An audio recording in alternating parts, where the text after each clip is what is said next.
Mesdames, Messieurs, cher Gérald, le plus grand chef est celui dont on ignore le nom, puis vient celui que l'on vénère, puis celui que l'on craint, et enfin celui que l'on haït, Lao Tse. Et quand le plus grand chef a fini son travail, le peuple s'écrie, c'est nous qui l'avons fait. Il y a 2 ans, j'avais déjà eu l'honneur de représenter Transfiguro de France à l'occasion de l'inauguration des 2 premiers tunnels du laboratoire André Gac. De nouveau, 2 ans après, ce même honneur m'échoit, et je peux vous dire que je mesure pleinement que l'aventure du sémafroid continue et prend d'envergure. Plus encore aujourd'hui qu'hier, l'antonomase que j'évoquais alors s'impose dans notre monde du froid, qu'il soit embarqué, industriel ou commercial. Transfiguro de France est un organisme d'études techniques et économiques du transport sous température dirigée, créé le 21 mars 1955 pour promouvoir les actions et les moyens susceptibles de favoriser le développement du transport par route des denrées périssables, ainsi que la qualité des équipements et des prestations des entreprises. Sont regroupés dans notre association des transporteurs, des loueurs, des constructeurs carrossiers, des équipementiers et un laboratoire. Transfiguro de France, présidé par Jean-Marc Platero et animé par sa secrétaire générale Valérie Lasserre, est membre de Transfigoroute International. Transfigoroute, actionnaire historique du sémafroid, travaille en étroite collaboration avec celui-ci, avec son président et avec ses experts. En 2014, nous avons décidé, à la demande de nos collègues de l'UNTF, d'ouvrir un grand chantier. Grand parce qu'il représente des intérêts vitaux pour les transporteurs, pour les constructeurs carrossiers et pour toute l'activité économique qui en découle. Grand parce qu'il va impliquer, nous le verrons, plusieurs États signataires des accords ATP.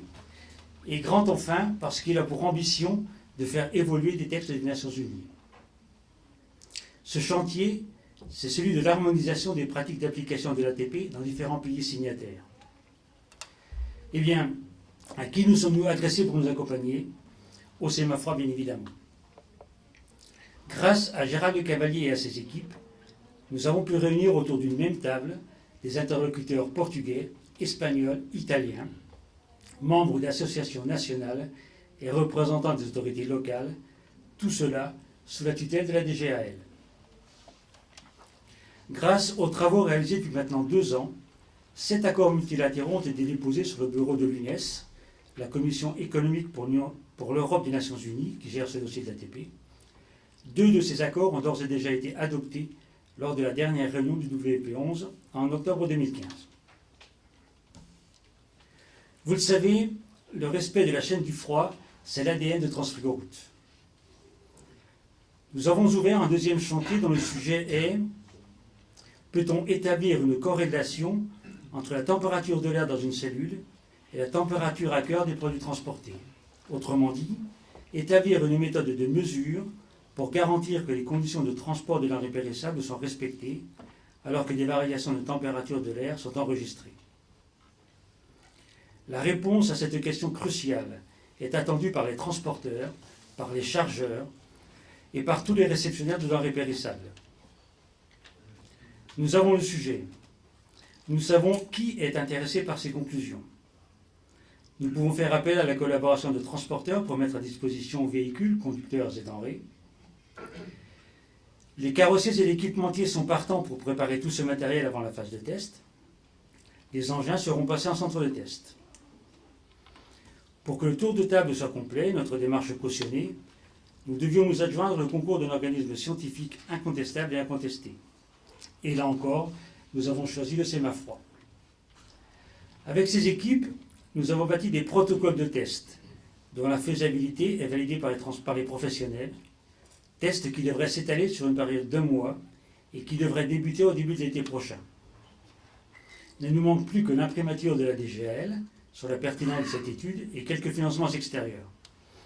Et je profite fort opportunément de cette tribune pour lancer un appel à votre générosité et à l'intérêt que vous portez à la qualité de la chaîne du froid pour cofinancer avec nous ce projet.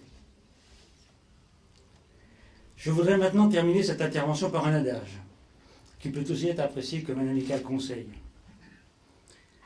À l'heure où l'on parle de disruption, à l'heure où nous sommes victimes de la tyrannie de l'immédiateté, de l'occupation permanente de chaque parcelle de cerveau disponible, il vous paraîtra certainement quelque peu suranné. Néanmoins, profitant certainement du privilège de mon âge, je veux l'adresser à Gérald de Cavalier, qui veut voyager loin, ménage de sa monture. Les recherches sur le transhumanisme, bien que s'accélérant et représentant tellement d'espoir, de fol espoir devrais-je dire, que des firmes comme Google s'en sont emparées, n'ont pas encore abouti. Alors, amis, méditez cet adage. Je vous remercie.